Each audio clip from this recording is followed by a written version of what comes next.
Here we go. Okay, I can see now it's streaming on Facebook. All right, everybody. Hello again. Buenos dias, and welcome again to another coffee chat on Adventures with Sarah. I am your fearless hostess, as usual, Sarah Murdoch, live from my living room. And today I am being joined by not only my friend Jorge in Spain. Buenos dias, Jorge. Buenos dias. But also by a few other friends of mine, Francisco, who we spoke with on Friday about the running of the bulls, and my friend William, who is also a Spain tour guide. So we've got the whole Spain team on board here for our Monday coffee chat. So welcome, everybody. So basically what I always like to do on Mondays these days is just chat, just talk about whatever's on our minds, how things are going and what people are thinking about. William and I are both in Seattle, so we're both enjoying our typical Four Seasons day here in April, or in June, where it's like, oh, maybe it's winter, maybe it's spring. It'll be summer in 5 minutes. So how are things going in Spain, Jorge? Tell me. Well, everything is going fine, if you want to call it, put it somehow, some name on it. So that's now from today, luckily here in Madrid, we are on stage 2 or phase 2 out of 4, getting out of all this home lockdown. Oh, sorry.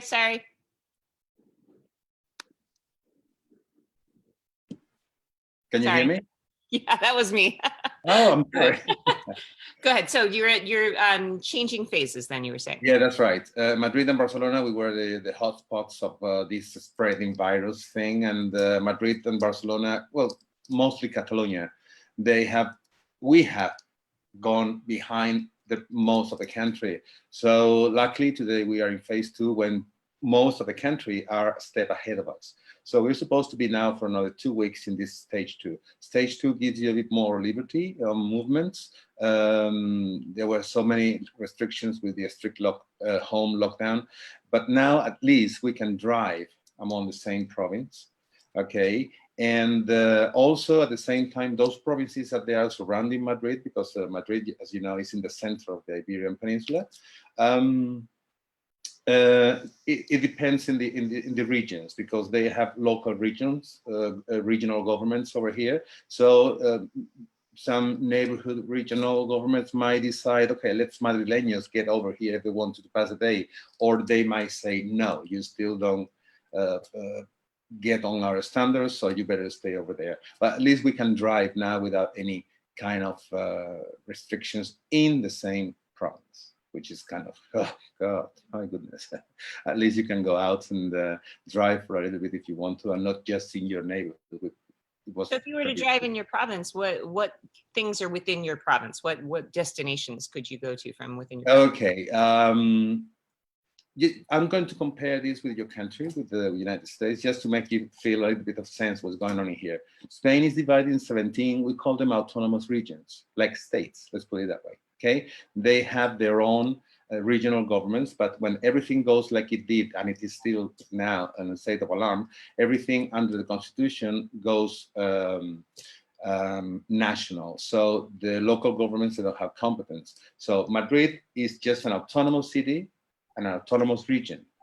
And we are surrounded by another regions. One is Castilla-La Mancha, another one is Castilla and León, which is in the north. And then we have, actually, that's all we are surrounded about, now that I'm thinking of it. Yeah, but there are some others, spread all over the peninsula. And the Iberian Peninsula, there are 4 territories in here. One is Portugal, the big one, let's say, is Spain. There is a tiny little lockdown country in the Pyrenees called Andorra, which is ruled 6 months by France and 6 months by Spanish priests. That's a long story for another chapter. And then we have the territory of Gibraltar, which is down in the south of the Iberian Peninsula, and that is British territory. Okay, and so that's the situation in here. If I just want to drive to the beach, the closest point from Madrid to the ocean, it's not the ocean, it's the Mediterranean, actually, the Mediterranean Sea, and it's like about 3.5 hours driving, and that is the city of Valencia. Okay, and there is another Valencia, which is in Venezuela, but that is a little bit further away. I'm talking about the closest. All right, and To give you a deeper sense of what we normally could do at this time of the year, or not the year, I better say this time of the day, and in honor of all of you that are in here, that you know a little bit of Spanish culture, Sarah, I have a little surprise to you. Ooh. And for you all as well. Look what I have just cooked myself. Churros. Churros. What? Churros. Yeah, we have two kind of churros. I'll let you know the recipe in a minute if you want to. Yeah. This one, we call them teardrops churro because of the shape, okay? And then we have these others that we call them porras, like baton, okay? The recipe is slightly different, but we never eat them alone. We add something to this, which is... Oh, you're making me so jealous, Jorge. I'd love to be sitting in your apartment with you. Oh, Yeah. chocolate. Oh. Chocolate, thick. Look how thick the chocolate is. Can you see? More like hot pudding than it is hot chocolate. Actually it is. And you know, how do you say over there, 1 minute in your mouth, the rest of your life on your waist, or something like that? A minute on the lips, a lifetime on the hips. Yeah. That's right. That's right. So just only for this time, this all goes for you all. So I'm gonna do this. Okay, that's not fair. I know, but sorry. I promise well, you know, when you come to Spain, you are invited to as many as you like. Fantastic. Well, I'm on a plane as soon as I can. Let me tell you, I haven't been to Spain in so long. I don't think I've been to Spain in like, I don't know, maybe even 20 years. So I got to get back there. You got to take me out for churros. I grew up in LA, and so churros are something I'm very familiar with because we used to go and get those. There's little street carts occasionally that would sell those. Yeah. But I would love to learn how to make them, and you're quite a good cook, actually. So maybe one day well, maybe one day you can come on and you can cook with me and teach me how to make churros. So what's in? Yeah, it's really easy. Actually, the dough is so simple and easy to do. There is several legends how the churros came to Spain. One legend says that it was Marco Polo when he was coming over from the Far East. You know, that he brought the recipe not to Spain but to somewhere in the north of Italy. Over there, and because he was fascinated about the Chinese gastronomy. Then there is another theory that says that the Arabs brought it into the Iberian Peninsula. Don't forget, we were invaded by the Arabs in the year 711, and they stayed here until 1492. And that year probably is very well known by all Americans. That, under my opinion, okay, there is 2 dates in Spanish history and 1 recent date in Spanish history that are a before and after. 711, the Moors invaded the Iberian Peninsula. And within 2 years, the entire Iberian Peninsula, except the northern shore, was invaded. Then 1492, so many things happened in that country. The reconquering of the last bastion with the Catholic monarchs in the Kingdom of Granada. Christopher Columbus making an agreement with the Catholic monarchs at the time. Actually, it was with the Queen, not with the King, but they were together. Okay, there was an unification, and so they made that agreement to get sponsored on the voyage. I don't like to call it discovering of America, because you know Chinese, they have their navigators and they have stories that they were navigators, that they reached at least the Northwest American continent. Also, excuse me, they have been found in Newfoundland some Viking pennies from the 11th century. So, and Christopher Columbus went there in the 15th century. So I like to call it, instead of the discoverer of America, what he was trying to do, he was trying to open a new route with the intention to get to India, but it was not recorded. It was a chunk of land, a huge chunk of land in the middle of his path. And he thought that he reached India. That's why it was called the West Indies at the very beginning. So that's One of the things people don't realize, I think, Americans in particular, is that I think we associate Columbus with Spain, but in fact, Columbus was Italian, and he got his money to come and look for the new passage from the Spanish, and that's why we associate him so closely with Spain. But the little story a lot of people don't realize is that he was from Genova, and Genova was at war constantly with Venice, and Venice owned the Mediterranean. There was no way you could pass any goods through the Mediterranean without paying off Venice. And the people in Genova were so mad about that they sent one of their hometown boys to Spain to get some money to go figure out a way to stick it to the Venetians, which is just so classically Italian. Yeah, right. But well, he tried with many royal houses from Europe to get a sponsor, to get the money to travel overseas to navigate the ocean blue. Okay, in those days, and well, what happened at the end is he tried in Portugal. He even married a lady from the Portuguese nobility, just in order to get approached to the monarchy to find the money. They said thank you, but no, go away. So his wife passed away. He came to Spain with his little boy, and then finally, it's a very long story, but the very first time that they met together was in 1485, okay? And they were just the beginning of the reconquering of the last bastion of Spain, which was the Kingdom of Granada. It took them like about eight years to have it reconquered. And anyway, I'm telling you all this story because of the churros. So when we had the churros here, when we had that dough, which is very simple, when we went over there, to what today is the American continent, we consider America North and South all together as a continent. Okay, so it was so cheap and so easy to do it that it became so popular, and that is why it's so popular in Central and South America, the churros, you know. But now you have these fancy churros with cream inside, with chocolate, with cinnamon, etc. The simple recipe is half a pound of flour, half a pound in weight of water, not half a pint, half a pound in weight of water, and like half spoon of flour, all-purpose flour. Just mix it all together and just put it in, I don't know how to say it in English, you know, those kind of bags that you put the dough in and you press from the top. Pastry bag, yeah, it's a pastry bag.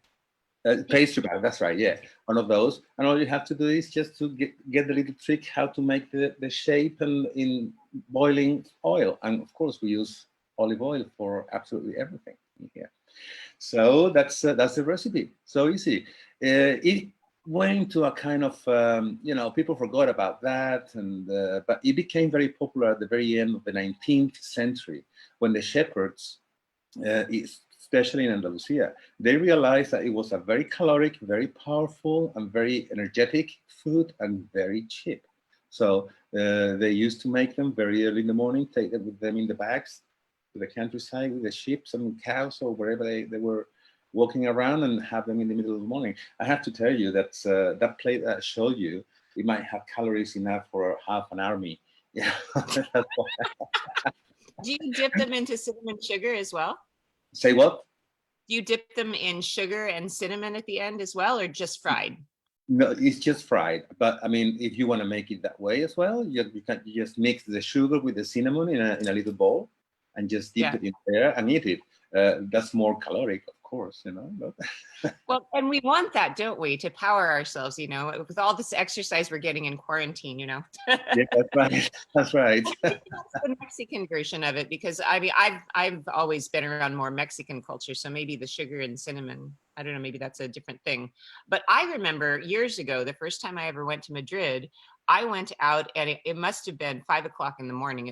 I was jet lagged, and I got up and I was walking through Madrid, and I found one of these little shops open, and that's all they did was churros and chocolate, but starting from really early in the morning. So is this like a breakfast thing, or an afternoon thing, or an after dinner treat, or is it an all day thing? I mean, it depends on you. There is a business here in Madrid which is open 24/7. Not now because of this pandemic, all right, but is regular hour times or business times is 24/7. It's very close to the heart of the city, the Puerta del Sol, and it's in between the cathedral and Puerta del Sol, or the Royal Palace, which are together.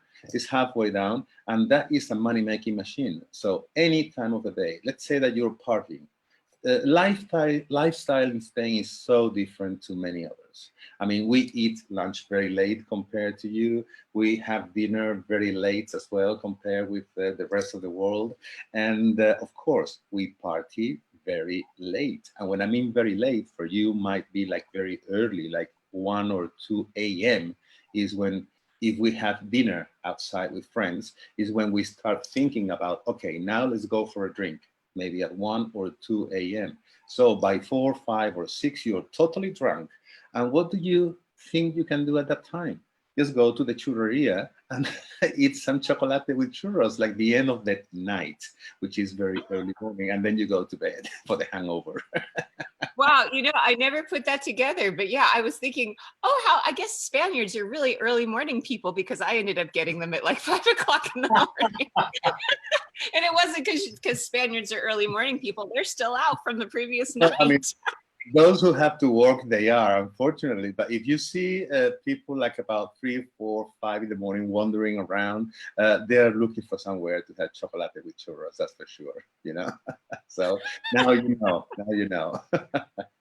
I tried actually once, it was years ago. I think I was in Barcelona, and I tried to go out to a dance club with some friends, and it was like midnight. And so we get to the dance club and it was totally dead. So we decided, oh, I guess this isn't a good night for going dancing. And so we went back to our hotel, and then somebody later told us, oh, well, yeah, the dance clubs don't get going until 2 or 3 in the morning. Yeah, that's right. Yeah, it is true. It is Yeah. true. So that's our lifestyle here that now has been stopped, you know. And just getting back to your question, you know, and I mean, the chocolate is over there, is calling me, saying, Jorge, Jorge, but no, I'm trying to ignore it. Okay. So how life is over here right now? Well, what can I tell you? I stayed at home for 50 days. Just going out every 4, 5, maybe 6 days just to buy essentials, to buy food. And most of the business, they were closed. Only places that they were selling food, cleaning products, pharmacies, gas stations were open, you know, because some people could go to work. And but you had to have that kind of justification with you in case that the police stopped you. It wasn't that the police, sorry, were controlling the people at all. It was just to hold the pandemic, you know, the way that apparently has worked. Because as far as I believe, today is, and Francisco, please correct me if I'm wrong, isn't it today the 5th or the 6th day that we have passed without no deaths at all in because of the COVID? The 6th day, good. So that is a very good thing, because just barely a month ago, we were going over 1,000 diseases per day. So imagine how freaking scary was just to step out of your I live in an apartment, and yeah, I have windows and I have a little balcony there. It's not very large, but just enough for a little chair and a coffee table over there. That has been my lifesaver in there. So I could just see my piece of heaven over there with the trees in front. All the birds in the neighborhoods now, they just don't care about me. They come to my neighborhood. They stay there at the veranda looking at me. I named them. Oh, that's Bernardo. Oh, that must be Antonio because of a tail, you know, and things like that. And it was a little bit depressing. And but anyway, just for the last, let's say, 3 weeks, that when things started to ease up a little bit, so we have everybody, I think that they have a different attitude, but still surprises me when I go out, like I did today in the morning, just to do a couple of errands in my neighborhood. There's still people, because people are still homeschooling. Schools are not open. So these very young people, 13, 14, 15 years old, they are in bunches all together without any mask and no gloves at all. And maybe, the doctors now are saying that gloves are not compulsory, but they are recommended. But face masks are compulsory, even if you go out. But you see these people that they're taking everything as a holiday, you know, and doing absolutely nothing, picnicking in the parks, and just trashing and littering everything over there. So I think that people are, I believe that this has taken the best of ourselves outside, but also to some selfish people, the worst of ourselves at the same time. But anyway, that's how life is. And I'm going to say something that might not sound very polite, but I'm believing to believe, redundancy, that stupidity is also going global at the same time, you know. So I don't want to include anybody here at all. I mean, but it's like you see people that with common sense over there, very polite, but people that you just wonder, do they really know what we're going through? This is historical. This is going to be in history books for the next centuries. It's like when the Spanish flu. Well, it wasn't Spanish, but it was called the Spanish flu. Everybody at the very beginning was comparing the Spanish flu with this. And as a curiosity, would you raise your hand if you want to know why it was called Spanish flu and it was not Spanish flu? Do you want to know? Yeah, tell us. Yeah. Okay. All right. The flu started in Central Europe in World War One, in either 1916 or early 1917. But Spain did not participate in World War One. So what happened? News reporters that they were over there and here, they reported that, okay, there is a kind of a big cold in here, could be a pandemic, whatever. So they were reporting to the Spanish reporters and the Spanish media, and those were those who spread the news. So they say that the news came from Spain. So Spanish flu. That is the link to the Spanish flu, all right? But it It didn't was never start. about them. Huh, that's interesting. Yeah. Keep telling my children that they are living through a historic moment because never before have we had the 1918 Spanish flu, the Great Depression, the 1966 race riots. What else? All of these things happening all at once. We were locked down in our house because of all the riots in Seattle last weekend, and it was just like, oh my gosh, what else is going to happen? Is a meteor going to hit the planet next? So yeah, no, I totally understand though, especially with I was curious about in Spain because I know that Spaniards and Italians both share the desire to touch each other, and Oh, to get my goodness, close yeah. and to be in your personal space and to kiss and all of these things. And I was just curious about if the rules are being respected just because it's so against the culture to keep a distance. How is that going? And how does that feel for you not being able to touch people or kiss them or be close? Kind of weird because the other day I had to go downtown to do some, I mean, I just was a regular checkup with the doctor. Okay. I go once a year to have my sight checked, and I had to have my email printed in my pocket. So I went downtown, and I was just down there, and I met a couple of friends, and it was just from the distance. It was so weird, and I just wanted to, just hug him and give him a kiss like we normally do. And it was like from the distance saying, hey, how are you? Just trying to stop yourself. It's like you have to force yourself to not to do that. And social distance, I think, is going to be really hard, especially here for the older generation. When you are in a market doing your shopping, the old generation, they're not used to that, and they're not conscious in how serious all this is, but they just pass through you. And it is normal in normal circumstances that if you are in a narrow corridor in a market with the shelves in one side and the other, and old lady, or an old man could just touch you gently, like saying, hey, just let me pass through. That is the normal way we do it. I mean, we don't consider that like an invasion of our space, okay? And it's just a polite way. And they still doing it. But now when I just feel something that I'm not expecting, it's like I'm jumping, Oh God, what are you doing? And it's kind of very weird. Yeah, it is very weird. But we don't know what the new normality is going to be. I don't want to be pessimist about this, but I do believe there's going to be a pickup once the summer passes away.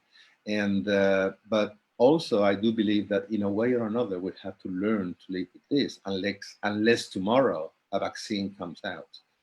That is my point of view. I hope I'm wrong. I hope, but that's what I see in the months coming. So what have you heard about Spain opening up for travel for Europeans and also for people from outside of Europe? Okay, as I said to you, we are in different stages, different parts of the countries. So the goal is to reach by July the 1st, opening of some borders, not all of them. And we had a diplomatic issue with Germany about 3 or 4 weeks ago because Mallorca Islands, in Balearic Islands, and Helen, you know that already, is filled with Germans in summer, and many Germans, they do have their second residencies over there. Flying from Germany to to Mallorca Island is like barely under a couple of hours flight. So they said that Spain should allow Germans to go there, and Spain said, well, I mean, all European Union borders are closed right now. That was like about 3 or 4 weeks ago, when all this was still boiling, right? So they had decided that if everything goes the way it's going right now, by the 1st of July, some countries, not all of them, but some are going to allow people coming over here. The thing is that, for instance, I know today, I don't know if tomorrow they change, because they keep changing rules and directives, or however you call them. But today I know if some British they want to come down here to Spain, to Sicily, south of Italy, to the Algarve in South Portugal. When they go back to the UK, they have to spend a couple of weeks in quarantine. Okay, that is what they say today. We don't know what's going to happen.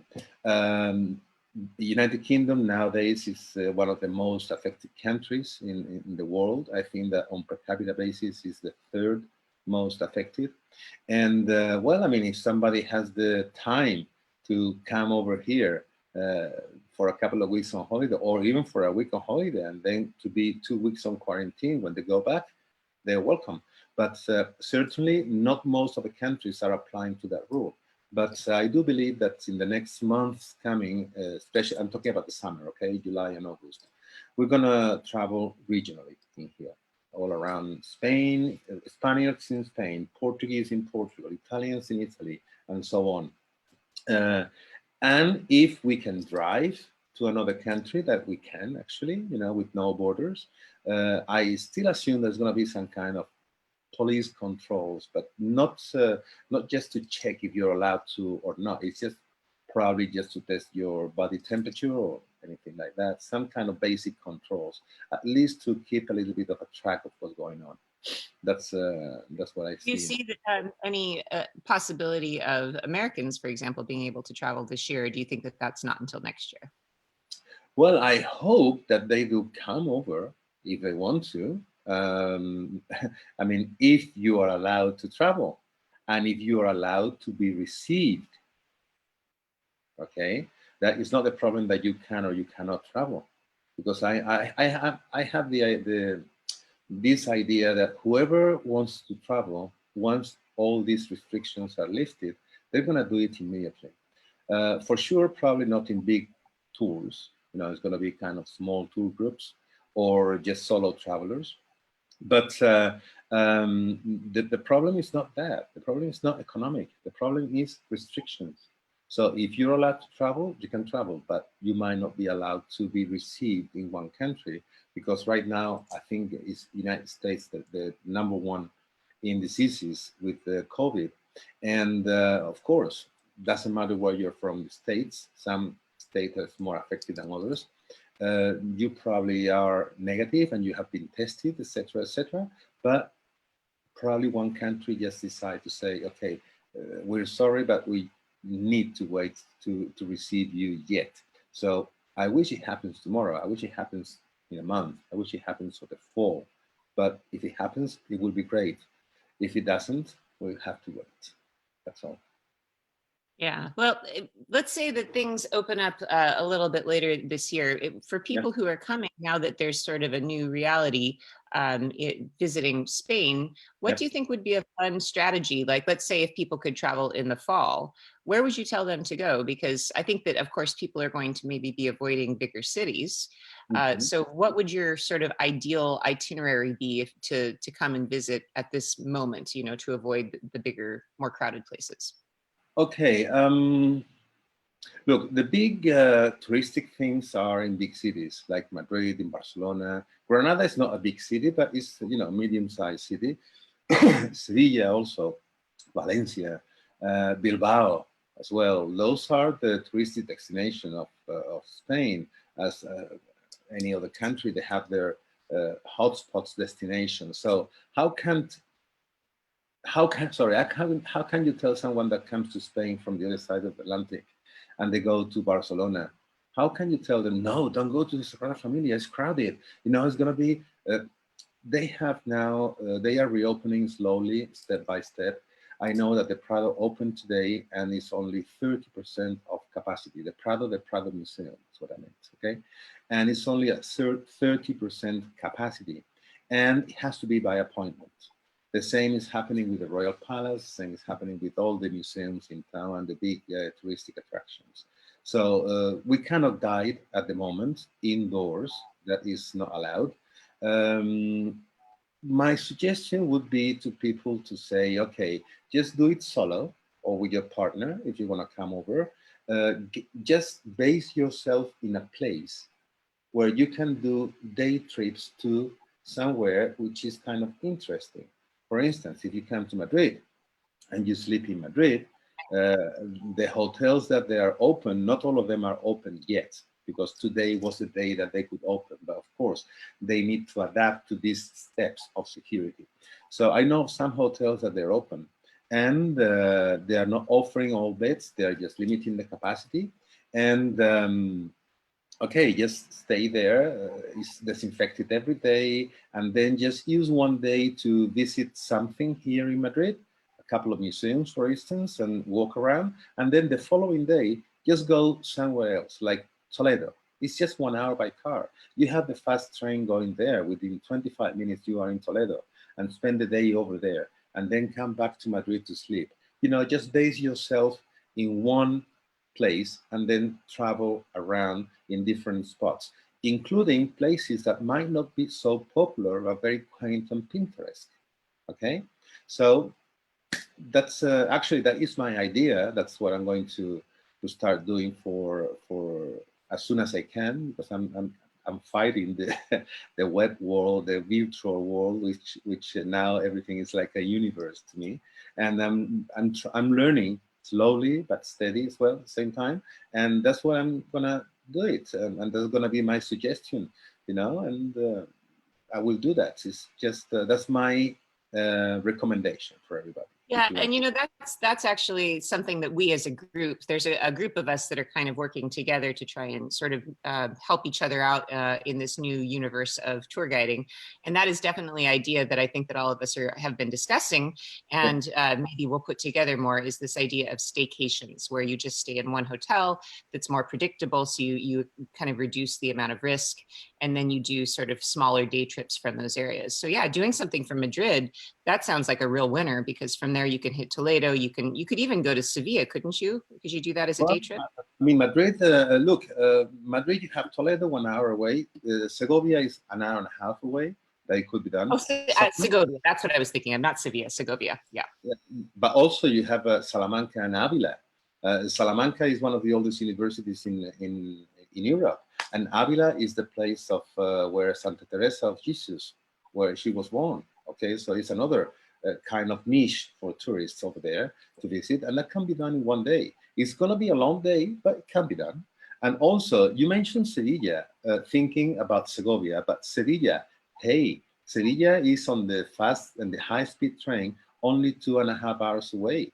So if you want to see Sevilla from Madrid, you can do it. Just get yourself early in the morning, go to the train station. By 11, you are in Sevilla. And within 5-6 hours, maybe 7, you've seen what you had to see in Sevilla, and get the, let's say, 8:30 train back to Madrid, because there is like about 20 trains per directions every day. 8:30 train, and by 11 at night you are in Madrid and you're back home. You'll be exhausted, but you've been in Sevilla and you've seen it. The same happens with Barcelona. The same happens with Valencia. The same happens with Malaga, where I am from. Okay, so things can be done, but also if you don't want to go to Madrid because you've seen it and you want to go to the south, for instance, the south is bigger. Okay, it's much bigger. Andalusia, that's where I'm from, by the way. I'm from the south, Malaga, and 2 places to stay instead of 1. You know, just Granada for a few days and do side trips, and then Sevilla for the second part of the trip, and just do side trips as well at the same time. It can be done. I mean, they have very good connections, not only by train, but also by bus, or if you rent a car, or if you rent a small company that run those tours in minivans, everything is doable. Same as in Catalunya. I'm starting to think about, for those who are going to be willing to travel, for those who are kind of willing to mitigate the risk and do the things that need to be done, I think that this actually could be a brilliant moment to travel, because I'm thinking about the Alhambra. I went there, gosh, it was in the 90s that I went, late 90s that I was in the Alhambra, and it was so incredible because it wasn't very crowded. But I know these days it gets very, very crowded. But, with this situation, you'd probably have it all yourself, I bet. Yeah, well, let me tell you, when you said it was in the 90s when you were over there? Yeah, I think 90, 98, 99, yeah. All right, let me tell you a little curiosity about the Alhambra. One day last year with one of my tours, I was touring. My local guide told me that the day before they hit the records of sold out online of 72,000 people asking for tickets for the same day. And the maximum capacity of the Alhambra per day is 8,000. So the day before I was visiting with my group, 72,000 people were denied. I mean, they denied the ticket because they had no room for it. 72,000 on a day, imagine. Wow. Well, and this gets to sort of a subject that I think a lot of us have been discussing amongst ourselves, and that is, maybe this was all meant to be, because over tourism, at least in the zones that I work in Italy in particular, had gotten to such a critical point. And it sounds like in Spain, the same thing, that it was almost unsustainable.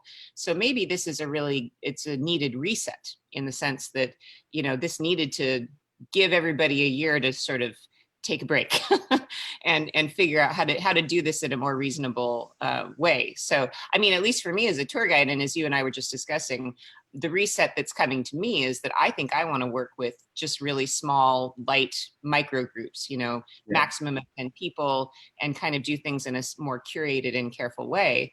And I think that actually is a really good approach for the future. But gosh, I didn't know it was that out of control in Spain too. I mean, this is normal for me, 30,000 people in the Vatican Museum at one time. I'm used to that.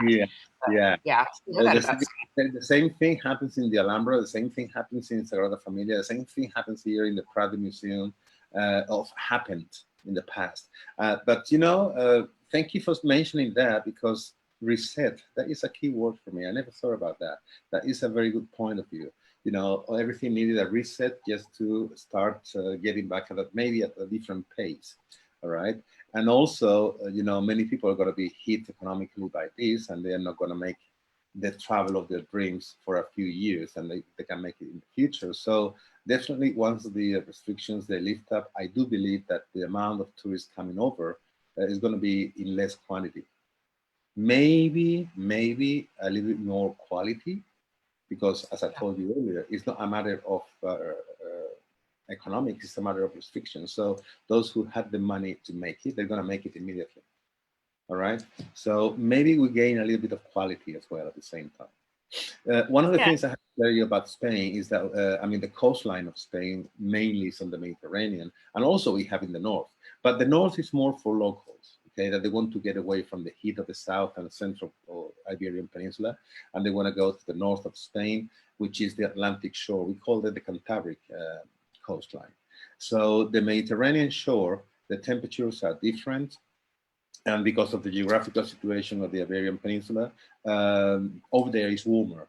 You might be in the same latitude that you are in the Atlantic side, but in the Mediterranean, but the temperature is totally different, and the weather conditions are absolutely different as well.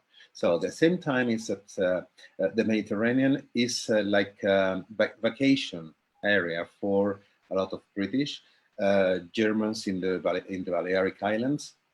So especially from, let's say, Nordic countries as well, Sweden, Norway, Finland, there are low-cost flights that they come over here.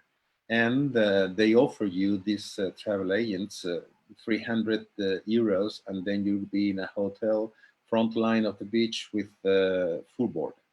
So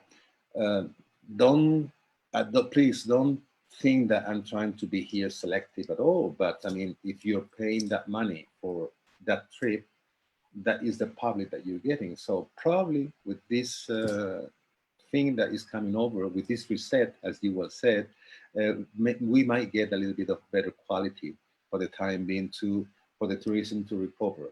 But I insist, everybody is absolutely welcome. Spain is one of those countries that the net gross product of our income is one of the big ones is tourism. Okay, it's almost 20% of our income in the country. So it's a big industry, and it's being really, really hit about that. So anybody's welcome as long as they can come over here. Everybody.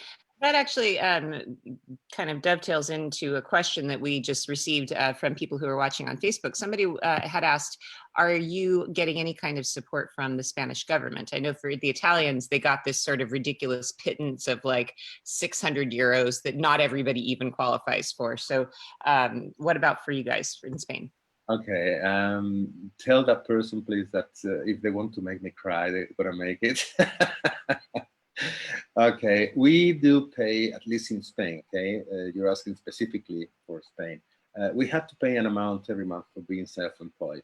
That is including our Medicare for the future, and also our pension, and also our present Medicare, because we call it Social Security. It's nothing to do with socialism. It's just a name, okay? Nothing to do with left or right wing, nothing at all. That is the name of the national health care, Social Security. So I'm covered regarding insurance company. I do have a private insurance only because of my job. You know, if it gets me away of my country, it covers me, but that's an extra. But just in here, I'm fully covered. And of course, the attention is not immediate. So paying that fee every month, depending how much you're paying in your working life, you know, there are several steps. If you pay less, at the end, you get less pension. But if you keep paying more and more and more every day, as you get closer to your retirement age, you get kind of a decent pension. Okay, I pay 325 euros a month, okay, for my self-employment, including everything I just told you. They said that from the date the pandemic was declared, March 15, okay, they were not going to charge us for that fee that we pay. So I was charged the May of March. How come that? The government just said that they're not going to charge us. I was charged the month of April. So the Association of Self-Employed of Spain, they all went crazy. And finally, having been charged the month of May, I still don't know if in the future I will have to pay. They kept saying that whoever was charged in March and April, they were going to have the money returned to them by the middle of May and the middle of June. I haven't received anything yet. But on top of that, as I said, I get 665 euros per month as a help from the Social Security. But if I still have to pay the 330 that I pay, 325, sorry, that I pay every month, what's the difference? 330, 35? So that's the help I'm getting.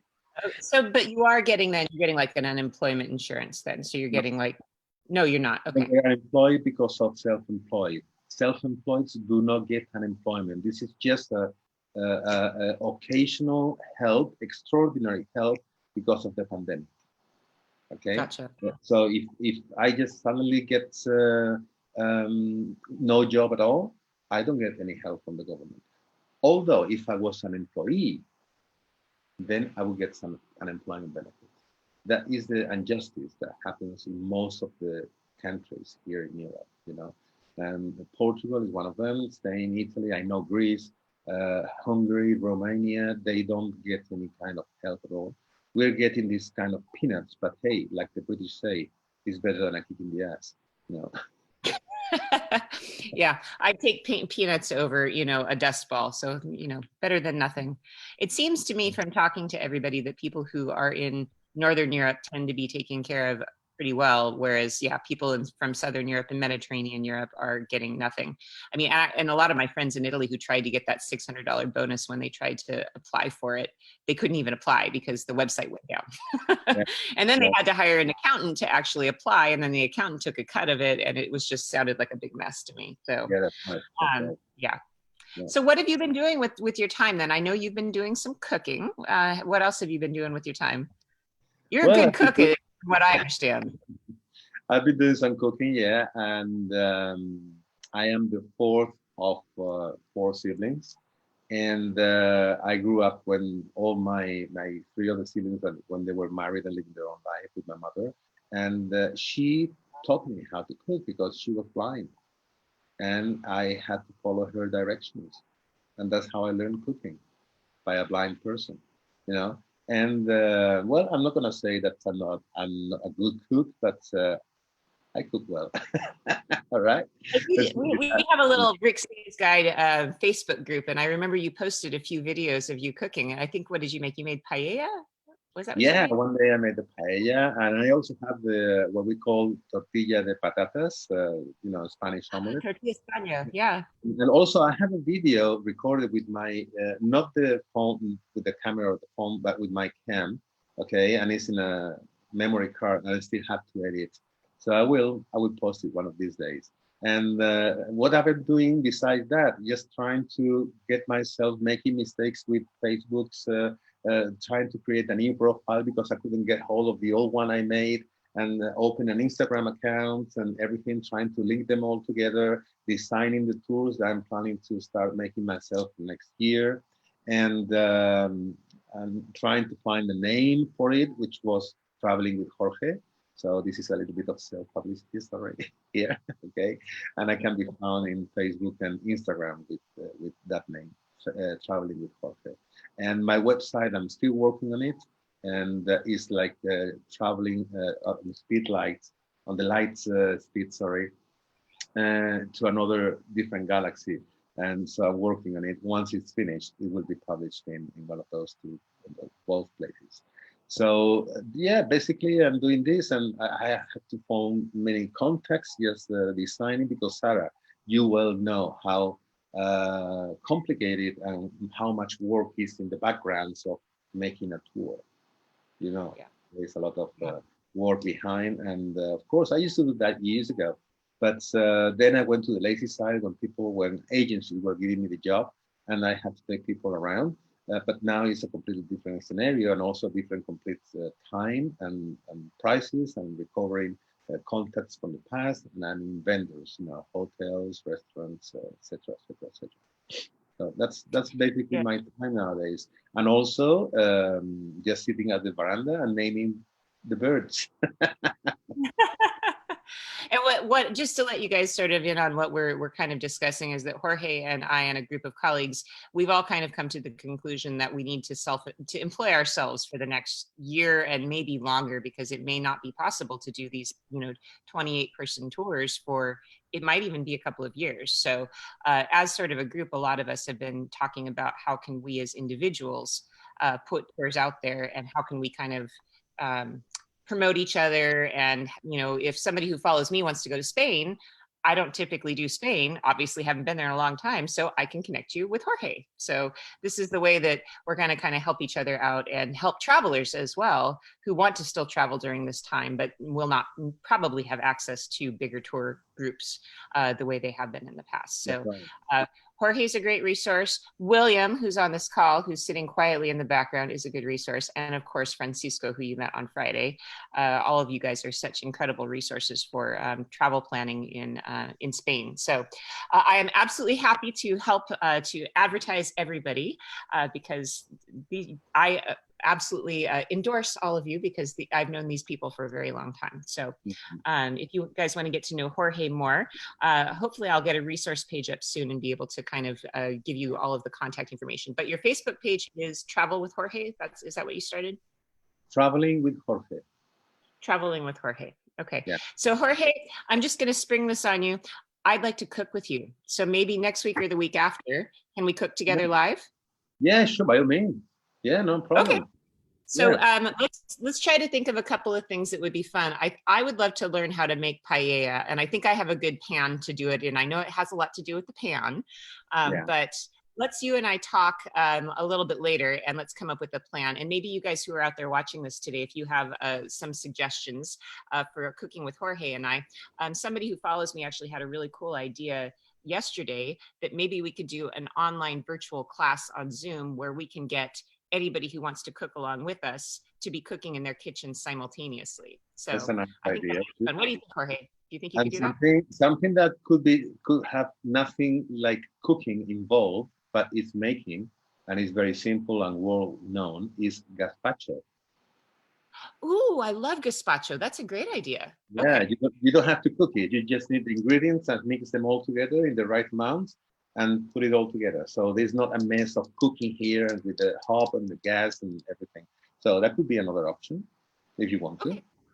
Great. Okay, so I've just publicly roped you into this, Jorge. Sorry to just bring this on you without talking about it first, but yes. So I've been trying to invite somebody on once a week to cook along with us. I've had on my friend Ruth, and I've had on my friend A from Thailand. So Jorge from Spain, you are hired, and we're going to have to do a cooking segment together. So gazpacho, paella, churros. Those are the three things on my list. So you got 3 episodes of Cucina Cuarentena with me coming up, right? Oh, you really want me to do the churros? Okay. Yeah. All right. Okay. My kids are in the background and they're like, yeah. I want to know how to make the chocolate, because actually, I don't know if we have the ingredients here, but I can look into it because that I bring that home from Italy, the hot chocolate mix, because it's something different than what we have in the United States. So maybe you and I can kind of powwow about that.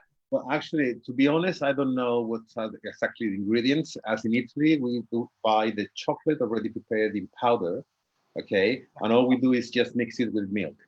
And if you want it thicker, just put some more powder in it and, just make it thicker. That's all we do. So how to make the powder for the cocoa powder for the chocolate, to be honest, I don't. So that's all I do. I'm sorry. Well, I'll look into it. You handle the churros end, and I'll look into how to make authentic Spanish chocolate. So, well, we are running out of time here today on our Monday morning coffee chat. I just wanted to say another shout out to William and Francisco. Do you guys want to chime in at all? William? No, this is awesome. I'd love to cook also. That's great. That's what we do in this house. That's why I had to buy a bicycle. Doing too much cooking. And we're looking forward to seeing. What's that? Maybe you should jump in on a cooking Zoom with me and Jorge then. Yeah, that would be really fun. I like the idea of gazpacho, tortilla española. Those are really great things. And gazpacho is perfect because we're at the time of year now where we can get beautiful ingredients. I know here in the Pacific Northwest, the tomatoes are going to be coming into season. Peppers, we have cucumber. I mean, it's time of year, and we have access to great olive oil. Great. And I just want to mention here, Helen Rick. Helen, she lived in Mallorca for a few years, and she loves the Spanish culture. She knows all these cooking things that we were talking about, and I'm pretty sure that she understands perfectly what I meant about what we are meaning about the paella. What you mentioned, Sarah, has to do with the pan, and the gazpacho is not cooking, it's just adding all the ingredients. And William, I'm pretty sure that she understood you buying the bicycle to burn all those calories. And Francisco, Helen and Rick, they came with me in the Andalusia tour last year, the first one that we made. And he's from the Basque Country, and he does also the Basque Country tour from Navarra. He's based in Navarra over here. Okay, so it's also part of the group that we are doing with Sarah Murdoch from here. So we're all kind of linked in this. So anytime that you want to connect with any one of them, just you know how to do it. Okay. Hey, Francisco, so since we've got you on the line and we're talking about cooking, what would be a good recipe to learn from your region of Spain? For my region, here we are the land of tapas. Okay, so all of these tiny little good things, small, we do a lot. So one of the most famous tapa that we eat here is called Gilda. You know, the Rita Hayworth. Yes, my mother's name. I'm named after Rita Hayworth. Did you know that? I didn't know that.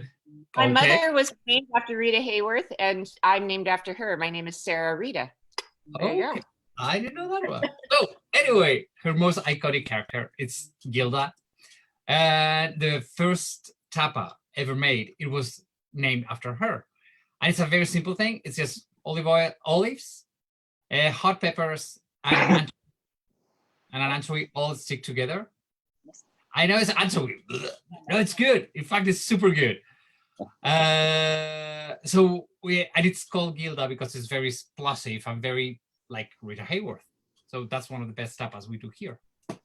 Ooh. Well, I think I'm going to have to recruit you to come and cook with me, Francisco. So we can do a tapas and sangria hour on Adventures with Sarah. What do you think? Oh, sangria, yeah. I mean, if there is sangria, I mean. That's my job. I say the word sangria, and then everybody's like, yes. Come with me with that one. Yeah, sure. Do we have 1 minute extra just to say a little curiosity about the tapa, but you might like it? Okay, Rita Hayworth, her father was Spanish from Sevilla. And he married one of the dancers of the Follies in London. Spanish Civil War came over and they emigrated to Brooklyn. Her real name was Margarita Maria Cancino. And yeah, that was her real name. And the reason why the tapa was named Gilda after her, do you remember the old movie Gilda? That she played like a cabaret singer that got married to a gangster, but she fell in love with the bodyguard of the gangster that happened to be Glenn Ford. Remember? Have you seen that movie? Any of you? What about you, Sarah? No. I've heard of the movie. I know the movie. Okay, there is a song. I'm gonna make a little performance here. There is a song that you have probably heard about that, and it's when she's drunk and she's pissed off that she cannot really get to love the man of her life, who happens to be the character played by Glenn Ford. And then she goes on stage and starts singing, "Put the blame on me, boy. Put the blame on me." And she was wearing one of those, I don't know how you call these dresses that they have the cleavage like this. Okay. Yeah. And she was wearing the long gloves up to here. And then as she was singing that, she was very sensually rolling down the gloves like this and doing like that and throwing it to the people. And the men, they went crazy. That is considered the very first kind of pornographic scene in commercial cinema. She didn't get naked. It's just for the sake of the sensuality that she made both gloves like that and throwing it to the men. Right? So because Francisco said she was so explosive, she was so hot, and she was so juicy as well. That pincho is like a long toothpick, and then what you have is a olive stuffed with anchovy in it, green chili pepper, and an anchovy, which they are really good over here. And then you do repeat the same. Another little chili pepper, another olive, and my mouth is watering already. And then all you do is just everything in one go. Just put it in your mouth like this, take the stick out and munch it all together. And the explosion of flavors in your mouth is absolutely out of this world, to be honest. Yeah. All right. Well, I'm going to have to make that for my mom since that's named after her. Helen, yeah. Very quickly, I because you're talking about gildas, in the New York Times food section last week or whatever, they had a gilda martini. Yeah, that's right. Yeah, which looked quite interesting. I saw that very much. Thank you very much for saying it. That was very interesting. Yeah, I saw that article. Yeah. All right, my friends. So we got to wrap up today. So thank you so much for joining me, Jorge, today. Thank you so much for my friends, William and Francisco as well, and all the others who joined us on this call. And thank you for everybody out there in Facebook land again for joining us for Monday Morning Coffee Chat. Next week, I hope to have my friend on, Alvine Federico, who is a Contessa who lives in Palermo, and that'll be Monday next week. This week, a few other things coming up. Tomorrow, we've got Cucina Quarantena. I'm going to be doing Pad Thai. Wednesday is going to be Wines Day with my friend Ben Spencer in Sicily.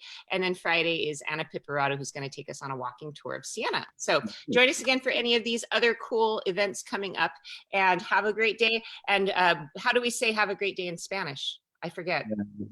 Que tengas un buen día. Say it again. Que tengas un buen día. Que tengas un buen día. All Perfecto. right. Perfecto. Muy bien. Muy All bien. Gracias, Jorge. I'll talk to you again soon. Goodbye, everybody. Good to see you, William and Francisco. Gracias. Bye-bye. Helen, Ciao. Rick, I'll talk to you tomorrow. Francisco, gracias. Nadine, thank you so much. And